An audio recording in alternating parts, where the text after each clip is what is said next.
Right, we are now live, everyone. Just welcome along, everyone. We are just sharing a few links on social media for the live league this evening.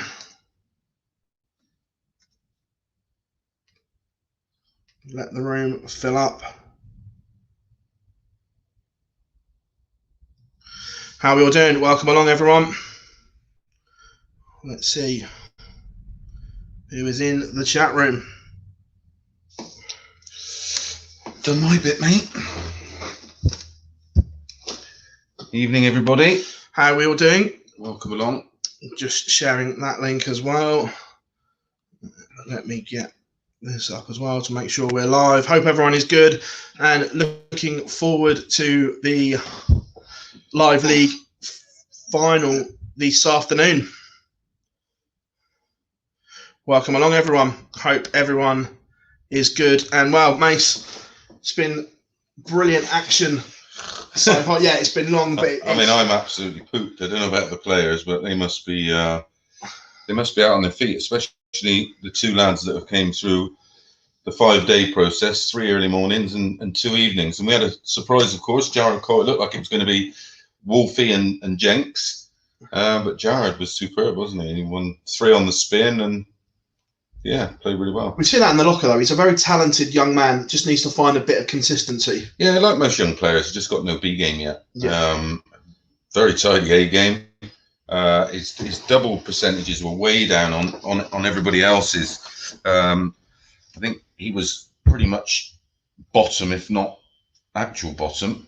So yeah, it's tough though, and he's in good company. He's a respectful young man. And yeah, he's ambitious. He's a trier.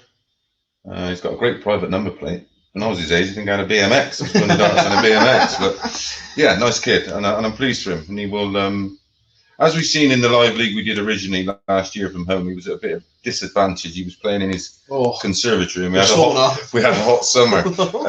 We've had a bit of a laugh and joke about that. But yeah, he's settled in. It took him a couple of days, but we've seen flashes of what he's capable of. And you know, as I've said, there's a lot of players around who are pretty equal ability, maybe equal experience and understanding. But yeah, I'm impressed with him. I'm impressed with a couple of players like Jamie Kellen, not seen before. Nice throw. You could tell he was a bit outside of his comfort zone. Nerves. Yeah, a bit nervous, but again, flashes of really good stuff. It's a great opportunity for some players that just won't ever get to play in this or haven't played in this environment. I mean, we've got a few involved that have played many world championships, won many world titles. But yeah, it's been good. It's a really strange environment. I mean, it'd be strange anyway, but with COVID and everything else, you know, we're all bloody tested daily and going through all those processes and all in our own bubble. So it's different. But yeah, I think it's great. I mean, the studio is just a different class. Yeah, absolutely. Just brilliant. I'm blown away by the technology. You know, obviously working on TV, the amount of technology in the trucks that sort of produce the images and to see what they've done without that and the millions of pounds it costs is all credit to those that are behind the scenes. They certainly work almost as hard as us. Yeah, almost. Come and say hello in the chat room, everyone. We've got it up here in front of us. Joseph asked, guys, do you know if Barney is okay? We'll touch on that. We'll come on to all that in a little bit, guys. Okay, so we're not ignoring that, but we'll do it in different segments and different parts of the show. A lot of people asking the makeup and how this tournament works. Yes. And just like magic, we've got a nice little graphic. I'm glad we got that graphic. It's taken me about 5 days to get my head around it, but I mean, there was no easy way of doing it to try and get as many players and rotate as many players as possible. And this was the only solution. And once you sort of get used to the concept of it, it's quite simple. So Monday, Tuesday, Wednesday, it's morning sessions only, 9:30 till 1:32. Yeah, around between 1:30 and 2, and that's obviously put in that spot. nothing can happen of this size and this investment without return on investment. So obviously during those hours, there's the betting industry is a huge marketplace, and people love betting on darts. It's quick, it's fast. If you have a bet on the football, you ain't got to wait 2 hours, for the match to start, and then half time, and then finish, and then maybe extra time or whatever else. So yeah, we slotted in that. This isn't just sort of been plucked out of the air. There's been a near on sort of 8 months of research gone into it from the first one we did, and so that's why it works. So the top players. So for example, this week we had our daily winners, and then after 3 days we had an overall winner, which was Aaron Monk. And the reward for that, of course, is playing direct route to the final tonight, which starts at 9:30. The players who finished second and third in that first group over the first 3 mornings, their reward is not having to get up at 6 o'clock in the morning. They get a lie-in, and then they join 3 of the new 6 players on the Thursday and Friday evening. The top 2 over the 2 evenings in that group also progress to tonight's final. And those who finish 4, 5, and 6, their punishment is 2 more 6 o'clock alarm calls, and they join our 3 other players. And I think it took a while to get my head around, but once you understand the concept, listen, our feedback is via, beauty of modern technology. We get instant feedback, so we know if it's working, if it's not. Everybody's going to have an opinion. It's just one of those things, and some people love it, some people loathe it, some people love PDC, some people hate it. That's just, some people, it's each of their own. I think a lot of people just moan for the sake of moaning because they don't like anybody. We live in this strange thing that nobody likes to see anybody sort of get on and progress. We're not in competition with anybody. We stand alone. We were innovative from the start, and we've taken it to another level. And the 99% of the people who love to watch darts love it, and 99% of people who enjoy a little punt on some random sport, we know they love it because we've got the numbers back. Yeah, and like you say, from the 3 groups, Group A, Group B, Group C, we have a final tonight with the 5 players and an overall winner. Will be crowned at around midnight this evening. I'm going to earn a nice few quid as well in the process. Yeah. So Aaron Monk, he was our first qualifier. He was dominant over the first 3 days and produced some absolutely outrageous darts with the highest average of the week so far, 108.95. Just like that, we get a league table. There you go. And there's a league game. I mean, he only dropped 4 games, and a couple of them were when he was pretty much switched off and home and hosed. Although there was a couple of decent performances against him, that's for sure.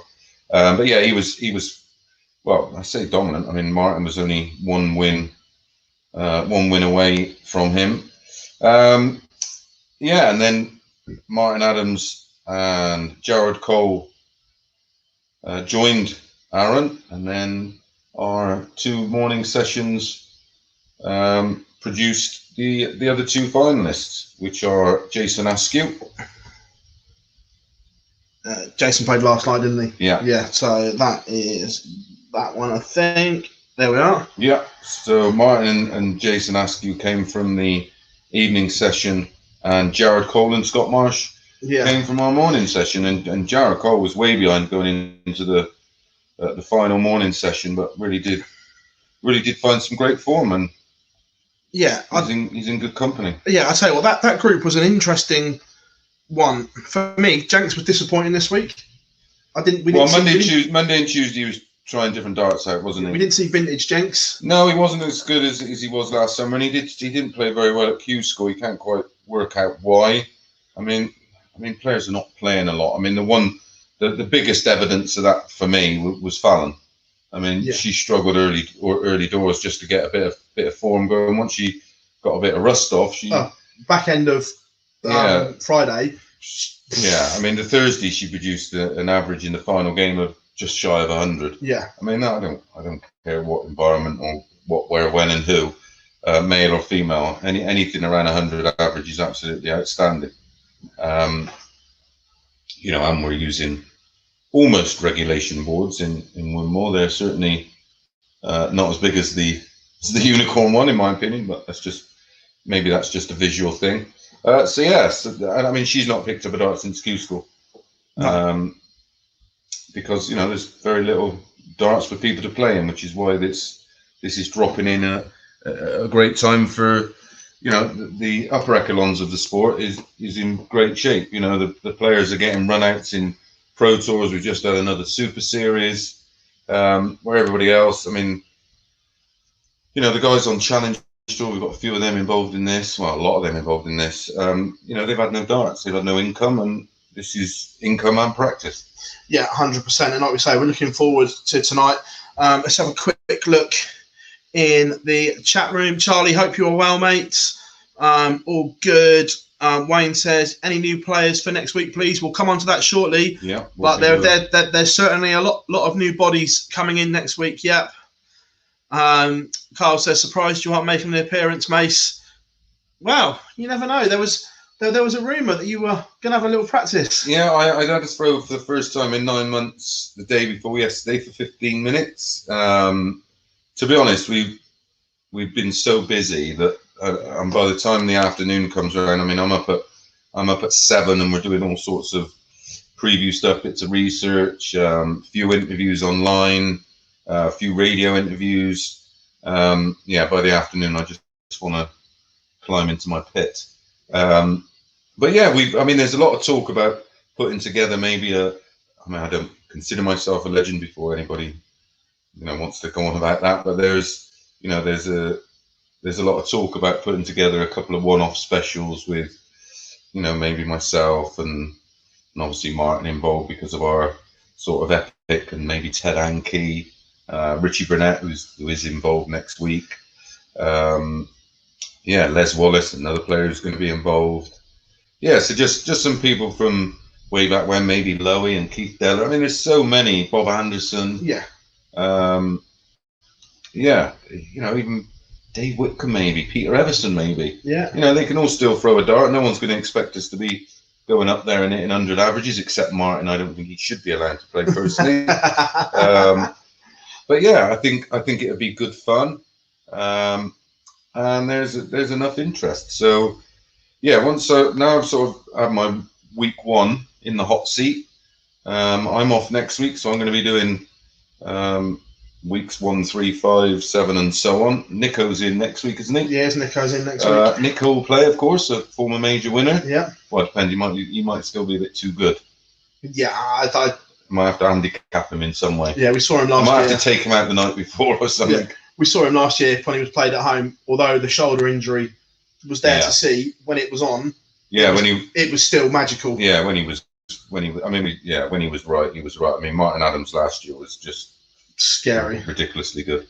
But again, he's played very little darts, and he took a couple of days to, he's like a big old diesel truck, and he takes a while to get going. But once he's up to speed, once he's sat in that fast lane, he just cruises along at 80 miles an hour. He just plods and makes it look very, very easy. I mean, he's 64. Magical. And he's had loads of ton plus averages, but he had a high average of 103.66 at 64.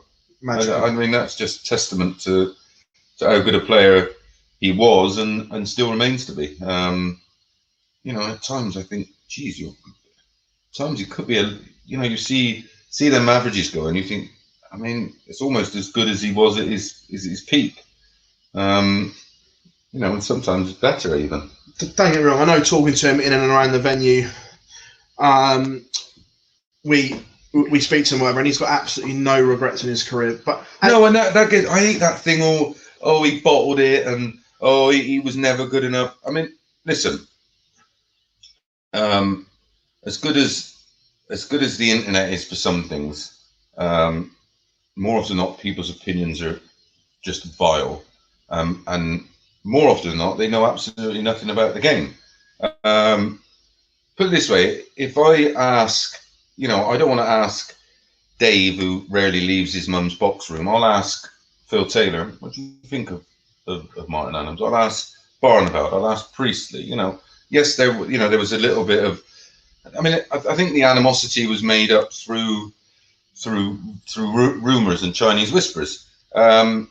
So I have my own opinion. I was around in his era. I was fortunate enough to play him a few times, and so rather than not worry about my own thoughts on it, I'll ask the elite of the sport, and if they don't rate him, that's fair enough. But there's not one that doesn't. But there isn't one that doesn't. So I don't have to worry about. I'm a little bit protective because I've known Martin, my whole career. We've done a load of shows. After our match at Lakeside, we went on and did a load of shows on the road together. Because it was such people wanted to try and watch something similar. And I still watch that game back now. Yeah, I mean the funny thing is, right? The first rematch of it we did it in his own town, and I was exactly the same amount of sets down and exactly the same amount of legs down, and I come back and beat him again. It was absolutely bizarre. It was scary. So my thoughts on it. They're not blinkered. I have no allegiance in any way whatsoever. I speak as I find. I speak from personal experience, and I take the opinion of those who were superior to me. You can only, I always like to, people can think what they like about me, whether I was garbage or not. But I don't care. I've listened to my peers and what they thought of me as a dart player. I never hear any of them say I was garbage, because I don't think there's a player I'd never beat at some time. I didn't have an overall winning record against too many players, but I've still beat everybody in the world and more than once. So that's that. But Martin Adams, just he loved being England captain. He stayed loyal. It's a bit like football. Some people, get offers to play in the Premier League and they never do. They're quite happy to play in Italy or play in France or play in Spain or play in Germany. You'll get, some people just are happy in their environment, and he was very comfortable in that environment. He did play PDC events with some success. He certainly held his own. He certainly held his own in the crosscode tournaments that we did at times. 100%. And like I said, it was not. It was. I mean, if people think that the only reason he stayed is because he wouldn't be competitive. Literally, as I said in comms the other day, what you know about darts, you could write on the back of a postage stamp, because that was far from the case. And like I say, if you ever get to go to exhibitions or Q&A with people like Phill Taylor or Dennis Priestley or any of them, really, they'll echo my opinion. He chose to stay where it was because it suited him what he wanted to do in his career, and he's a 3-time world champion. So who made the right choice, him or me? Yeah. Back onto tonight. Is he favourite to be crowned champion tonight? I think, yeah. Well, yeah, for me, yeah. Experience, and Aaron can be easily swayed. You can rattle him quite easy. I mean, if Aaron walks in here and he's got it about him and he opens up and it's a late 90s average and wins comfortable, then Martin's gonna have his hands full with him. But if he starts off and he struggles from the off, he tends to carry that over into matches. He sort of really does play on the seat of his pants, wears his art on his sleeve. But yeah, it's going to be a tough night for everybody involved. But yeah, I'm just sort of shading towards Martin, and then Aaron, obviously, Martin or Aaron. But don't write off Jason Askew. I mean, he's shown last year and already in the first 2 evening sessions that he can also play at a very high level. I was going to say, are the other 3 going to have to play exceptionally well to break the top 2? Yeah, well, it's all about missed doubles. it's all about missed doubles. The stats that I get given after every day gives me a great insight into, Martin didn't hit the most 180s, not far off, but over 3 days he hit 25 more 140s than anybody else. So that's all about consistency. You might get a player a bit more 180s. Richard North hit a ton of 180s, but they were sandwiched in between 26 and 45s. Yeah, or 60s and 59s. So, yeah, if as long as they don't twitch on the doubles and miss key doubles, because Martin, I mean, he did it last night. I mean, you give him a sniff. 101 against Jamie. 101 against Jamie Kelling was an absolute sickener. And he did something similar to him the day before. 1-2-6 when he was sat on tops. Yeah, and that that's a different game when you're the new boy. You win the opening leg and you got I think it would have been a breaker throw. Yeah, it would have been 1-1. Yeah, and then it gives you a slightly different mindset going into a match like that. But yeah, I think the top three would be Aaron, Martin, and Jason, and then the other three. They're not two. The other two are not a million miles. Scott and Jared. Scott Marsh and he's another one we've seen last summer. Great A game, but no B game. No B game at all. But I mean, he can hit 180s. Yeah. And when he starts hitting his doubles for a start, I mean, it's all going to be literally. Scott and Jared will be. They have to take the opportunities when they come along, and when they do come along, they're going to be twice as important tonight because everybody plays each other once. The one with the most amount of points goes through. Obviously, if they're on the same amount, then it goes down to leg difference. On the spot here now, does the Wolf win it, or are you going somewhere else? It's a tough one, It's a tough one.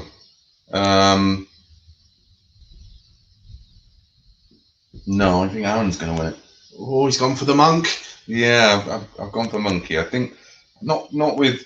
Yeah, I just think he showed signs that. I mean, he had a nightmare Q score. Yeah, nightmare. I mean, he got through to the second stages comfortably enough.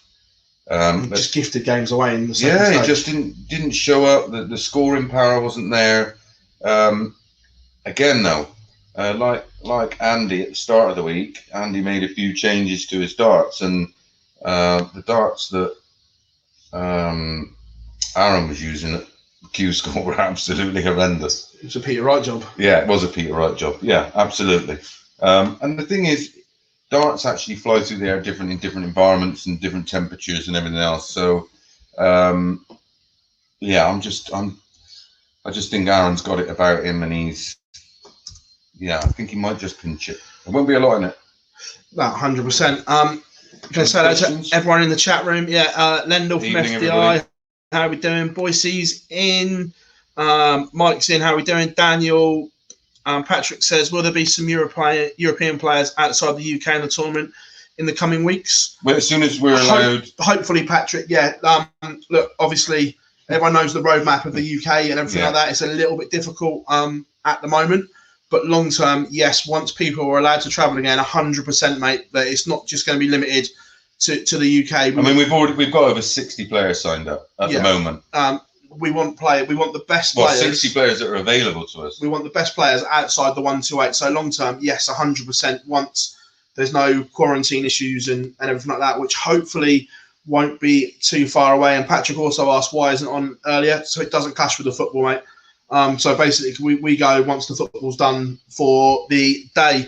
I mean, we're trying to fit into a very niche market, so we don't want to be in competition like during the week with the PDC starting at 2 o'clock. It's unavoidable on the final day, but ultimately we have everything wrapped up, so you can watch us in the morning up till around. We should be getting off air around about 1:30, and then you just got a small interval, and then you can go on and watch the PDC. Yeah. Hi, Missy Mad. How are we? Simon's in. Richard Ford's in. How are we doing? Weekly Darts Cast says, evening, chaps. Good evening, guys. Good evening, mate. Heavy Duty says, is Les Wallace playing? Yes, he is playing. Week 3. He is in. That's a stellar lineup, week 3. Yes, but there was also a question the lineup for next week. Are we going to get some new players? And funny you should say that. We've got a list here, and I'll tell you what, Mace, there is some names on here, and I don't care.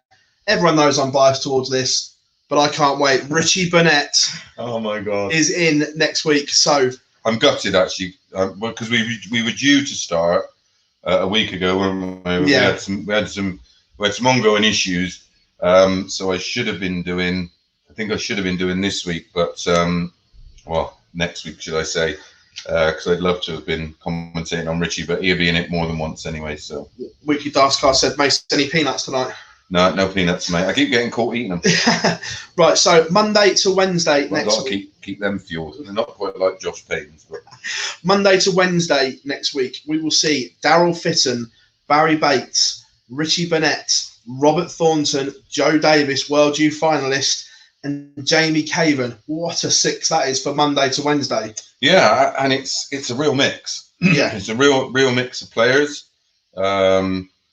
Jamie was a multiple Pro Tour winner. Yeah. He won quite a few. Wasn't he one of the first to win back-to-back? Yeah. Was he first or second? Didn't Taylor do it first and Caven second? I think it might have been me.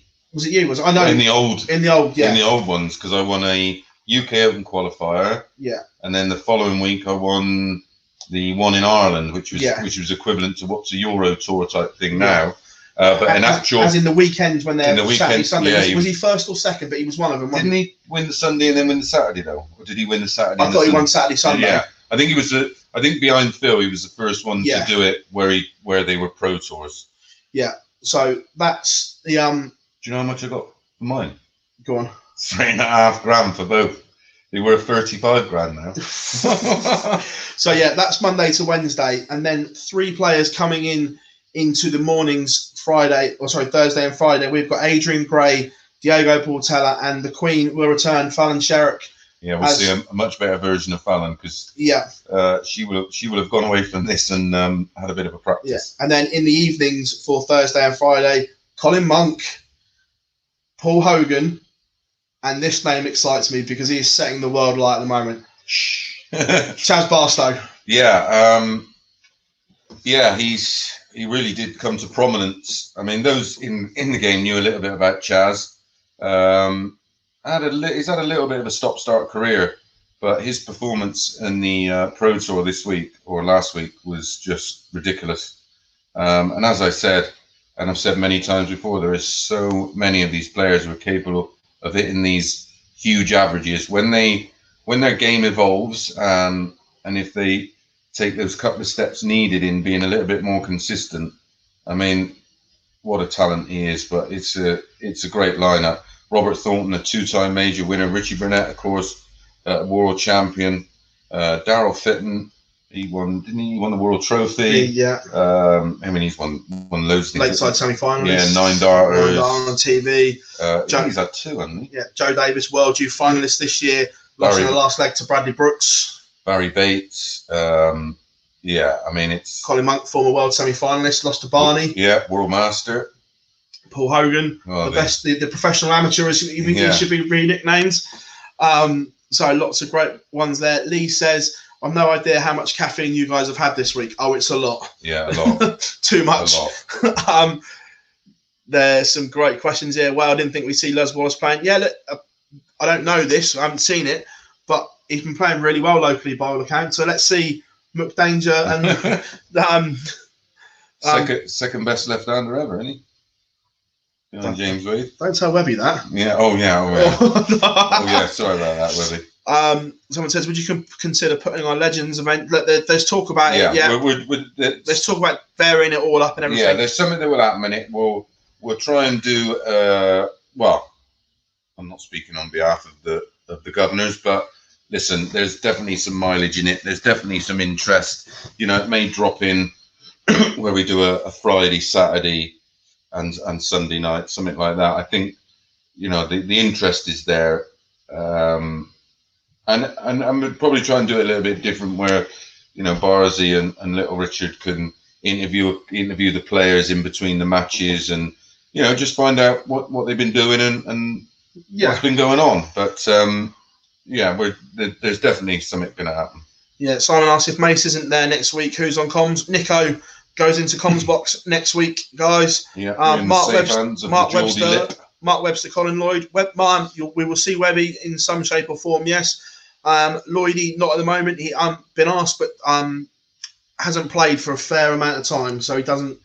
He's gonna put some practice. Well, he's another one that would come in surely to do a Legends night, and if he likes it, then he'd probably come back in bold and do one of the weeks. Yeah, Martin Adams. Martin will be back. I think he's week 4. I think the Wolf's back. Yeah, you need a few weeks off after this week. Yeah.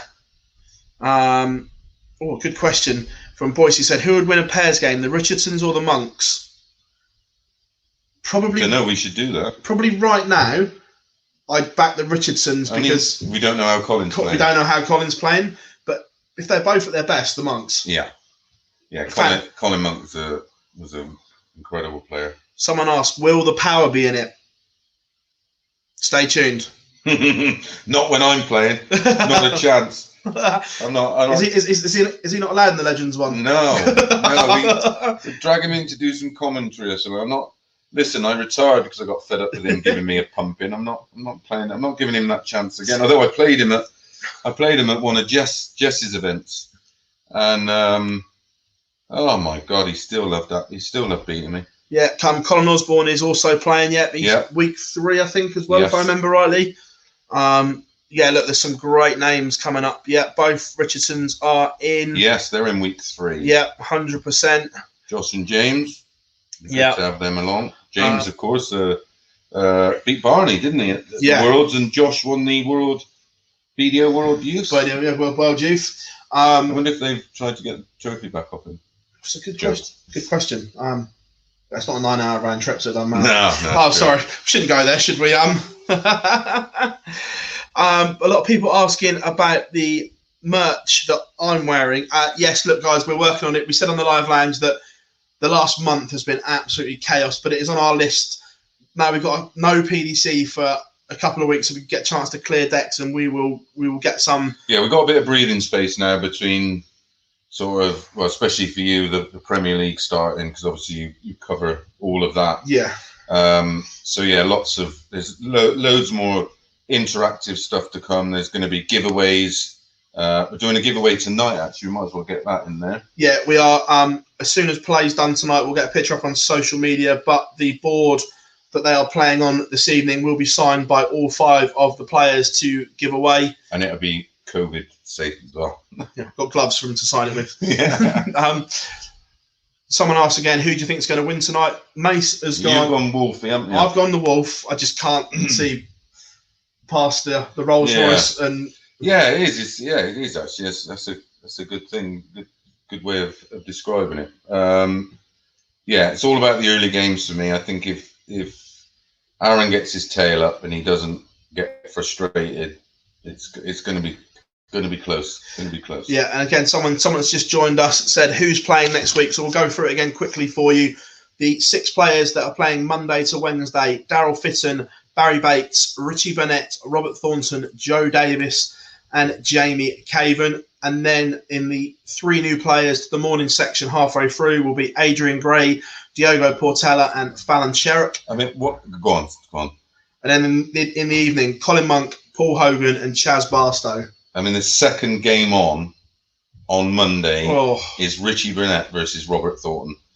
You can watch this for free, as you know, on Phil's online darts YouTube channel where you're watching now. But I pay. That's pay-per-view. 100%. If Eddie can get away with doing Chisora and Parker, that should be pay-per-view. I'll tell you, if that's pay-per-view, me versus you in the car park, we'll stick it on and we'll charge people for it. But yeah, right, guys, we've got a little bit of time now. We're going to wrap it up in about 10 minutes' time. So let's get some questions in. It was just a quick half-hour, 45-minute preview of this evening. Yeah, I've gone the Wolf. I know it's boring, but it's just Martin, isn't it? And Mace has gone for the Monk. Also, great week on the PDC Pro Tour, Super Series. There's a question about Barney in there. Is he okay? Yes, he's okay. It was, look, we don't know the ins and outs of it, but it was something to do with his diabetes. I dropped him a message last night, and he messaged me back this morning saying, "Yeah, I'm okay, no pal. Thanks very much." So Barney, get well soon, Raymond. Yeah, I think I don't know. Gave us all a scare, but I think obviously It's a lot of darts he's played in a short space of time, and well, yeah, you can get it wrong, and sometimes you can just get a crash, which is what happens. So your blood pressure goes up, your sugar levels go down, and your heart rate, and obviously you get lightheaded and he passed out. But thank goodness he's sounding okay. Yeah. Simon says, "Are we having the live chat on?" No, guys. The reason we don't put the live chat on for this is because we can't monitor it 24/7 like we do, like on the series that we do. We can monitor the chat. We can't do it, and I know it's not fair on you guys who are amazing, but there's always a few idiots that ruin it for others, and we just really can't monitor it. So that's why the live chat. For you few idiots, it really doesn't bother me. So I don't know why you all bother. Yeah. But yeah. Peter Wright made some interesting. Yeah. Well. Let's talk about. I mean, great to see Brendan Dolan pick up a title. He was just. The new rapid Brendan Dolan. Yeah, he's just. I mean, he used to play quick years ago. When I first got to know Brendan and played him a couple of times, he wasn't particularly pedestrian. And then as he sort of got better, he slowed down, and that worked obviously with loads of success. And now he's gone back to playing quick, which seems to suit him way better. He picked up a title, I think 2 semi-finals. And some of the averages he was putting in were superb. Gezi Price picking up his first title as world champion and world #1, and the best player in world darts right now, Johnny Clayton. Mind you, I wish I was as good as Gezi, demotivated. Yeah, yeah. I think that for him that day, I think it was just for more of his frustration. Yeah, and for his own mindset. I think he must have got up that morning and thought, hang on a minute, I'm world champion and world #1. There's some, and somebody might have, rattled his cage. I don't know. There's lots of banter going around. And then Johnny Clayton picked up a title again. He's unplayable. Phenomenal averages. And then on the final day, Peter Wright goes back to the Euro Stone Grip Elements 11, are they, or something? The right dart. The right dart. The one he wins everything with, and was absolutely outstanding. Going into the final, had his first 9-dart average was 113. Yeah. He had an overall average going into the final of way over a ton, as did Gezi Price. Gezi didn't play very well in the final, and then he come out with, I don't know why he plays the mind games. And the thing is, he plays the mind games. You pull him up on it or question him about it, and he does. My fault, yeah. Yeah, your fault. Doesn't like to be questioned about it. I don't know. Every time he's played mind games, it's backfired. He should be charging Michael some rent, shouldn't he? Yeah, he's living in there rent free at the moment. Rent free. I don't know why he's so concerned about Michael. Michael's certainly not concerned about him or anybody else. Michael, depending on where you sit, he's one of the best 3 players ever to pick up a dart. Outside of, he's one of the most successful outside of Taylor's ridiculous 16 world titles, 16 world match plays. Yeah, outside of that, he's there or thereabouts. But obviously that was quite a strange era that Phill was in. But yeah, I don't know why he feels the need to dig him out. I mean, he's not picked up a title since the Winter Series last year. Players Champs. Yeah. And then it took 2 inspired performances in the World and the UK Open to beat him. And 108 average from Chisnell. 109 from Luke. Whatever. Something stupid. And then that 20-odd 1-8 is from Simon Whitlock.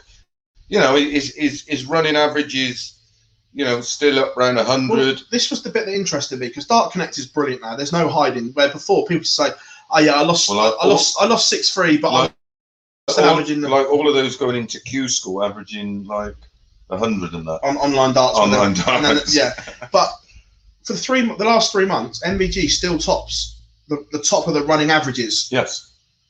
So as I've said, there's confidence crisis. Yeah, and he's still top of everything. Yeah, as I've said, there is so many players of equal ability now, but they differ in experience and knowledge and understanding. And Michael's a winning machine. He's proven that over the years, but he's now in an era where, yes, maybe his game right at the top. But I was saying that UK Open last year, 105 average for the tournament, Players Championship, wins that with an 104 or something average for the tournament, and fended off a great performance from Mirth King in the final. So he's not particularly concerned about his form. He's just walked into some phenomenal games, and the tide has slightly changed in darts. I mean, the guys that we see week in, week out playing on the Pro Tour, and you've only got to look at the Dart Connect numbers, they're starting to take that into big matches against big players, because they play each other so frequently now. You know, that fear factor is not there, and they know, all right, I have a bad day, come back tomorrow, get another go. You know, in our day, you lost in a TV tournament, you had to wait 6 months for another go. You know, now they just get back on the horse and go again. It's great, and it's producing a phenomenal era of players. One thing I do like, though, I think he's got the darts right now. At the UK Open, the new ones from Winmore look, they're close to Old Faithfuls, and they look so much better. Yeah, he's there or thereabouts for me. Listen. I have no concerns. I've voiced my opinion that there's been frustration. He's shown a little bit of fragility at times, and lots of things. He become a father again, and the pandemic doesn't really, playing behind closed doors doesn't particularly suit him. But yeah, there's no concerns for me. He's just playing an era where there's more players now than ever who are capable of hitting averages that make them unplayable at times. Yeah. Lucas asked thoughts on Gary Anderson this year. Yeah, but listen, Gary's Gary. He will just go through spells of mediocrity, and then click my fingers. We'll go, oh, Gary's in trouble. I mean, we did it last year. Gary's in trouble. Makes 2 finals. Yeah, I'm never worried about Gary. And listen, Gary's been a pro for, got to be getting on 25 years now. Has to be somewhere. Listen, over 20 years. He's been there. He's done it all. He's got lots of outside interests now. Does he like fishing? Yeah, he does like just a little bit, and he loves being with his family. Exactly, yeah. He missed out on seeing his kids grow up first time round, and he wants now to, spend some time, while his kids are young. So his priorities have slightly changed. But listen, write him off at your peril. He's another one like James Wade. They've got so much ability. If everything clicks right, preparation's been right, they feel good. They're more than capable of. He's more than capable of winning another title. If he doesn't, does he particularly care? I don't think so. He's a back-to-back world champion. He's Premier League champion. He's UK Open champion. He's World Match Play champion. You name it. He's ticked the boxes. Nico says, who's playing tonight? So tonight we have Martin Adams, Aaron Monk, Jared Cole, Jason Askew and Scott Marsh are your 5 this evening, battling it out to see who will be crowned the first online darts live league champion. Evening, Stanners. Hope we are well. Loads of good people in the chat room tonight. It's great having you all along. Got time for a couple more. Yeah, put in your last few questions. We're going to do another 10 minutes or so. Yeah. Adam says, Mace, you were thinking the other day, commentating on Jamie Kelling's throw. Did you think of who it reminds you of? It reminds me a bit of Jack McKenna from the late 80s. That's a great shout. Yeah, he was pretty. Yeah, that's a good shout. Actually, I'm gonna go home next week and I'll have to look back at some of my old tapes. But it's definitely a player of yesteryear, and it could well be old Jack. Yeah, Simon says, Chris, do you think Wade should have been in this year's Premier League? If he wouldn't have done a rather silly interview, he probably would have been in. But listen, it's very tough for the selectors of it to come up with a 10. So much so they left it open just in case what happened at the Masters happened. But stupidly last year, he was very negative towards the Premier League and pretty much said he didn't really want to be in it. Let someone else play in it. So there's no good crying then when you don't get in it. I mean, I personally would have put him in it. I think he should have been in it because of his ranking and 2 major finals. Yeah, 2 major finals. but I understand why they left him out. He made a very easy decision for those who select, and of course they don't.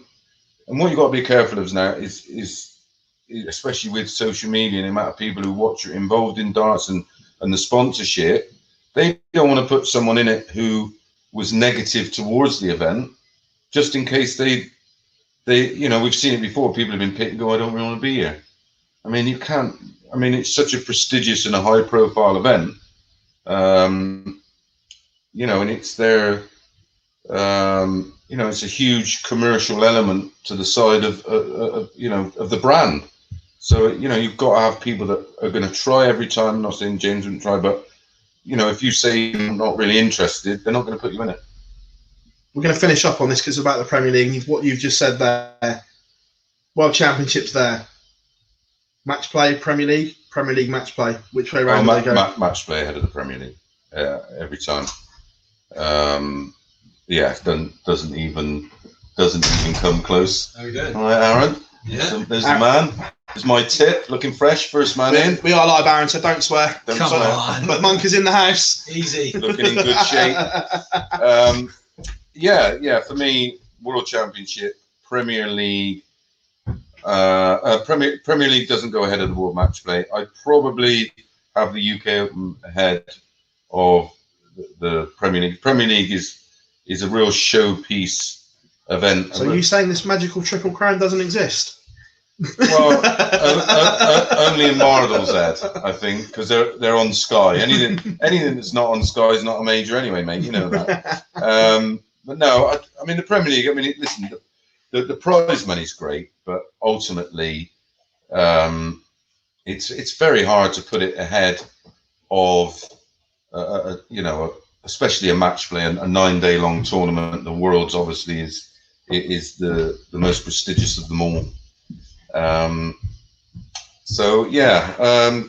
Maybe third or fourth, but I mean the UK Open for me, because of the amount of players involved, the strength and depth, the stamina involved, and of course the variables. Sometimes you could be on an out-back board, then you could be thrown on a stage board. I don't know. It's one of those. Ask the players what they would, and it's not ranked, is it? The Premier League. No. It's. I remember in Barry's head, there's no such thing, and they're just all televised titles.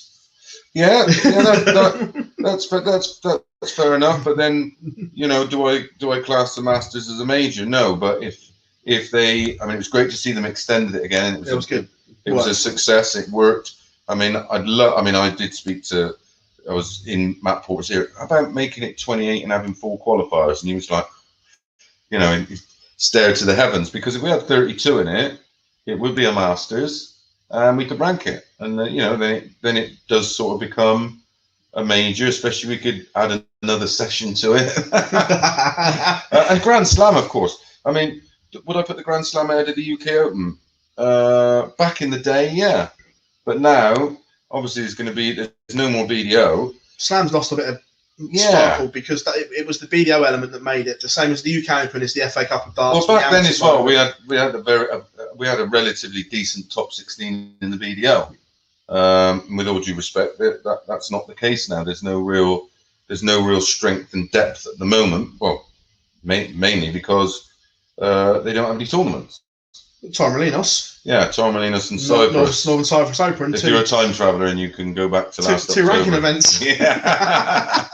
Genius stuff. Yeah.